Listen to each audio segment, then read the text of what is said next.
গায়রত কাকে বলে জানেন? নিজের স্ত্রীর শরীর দেখা তো দূরের কথা, নিজের স্ত্রীর চেহারা দেখা তো দূরের কথা, আপনার স্ত্রীকে পরপুরুষ দেখা তো দূরের কথা, আপনার স্ত্রীর নাম যেন কেউ না শুনে, এটাকে গায়রত বলে।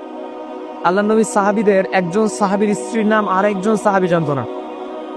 চেহারা তো দেখা দূরের কথা, নিজের গঠন, শরীরের গঠন দেখা তো দূরের কথা, একজন সাহাবীর স্ত্রীর নাম অপর সাহাবী দেখতো, অপর সাহাবী জানতো না, তাকে দেখতো না। তো এটাকে বলে গায়রত। আপনার স্ত্রীকে আপনি সাবধানতার সাথে পর্দার সহিত আপনি রাখবেন, এটাকে গায়রত বলা হয়।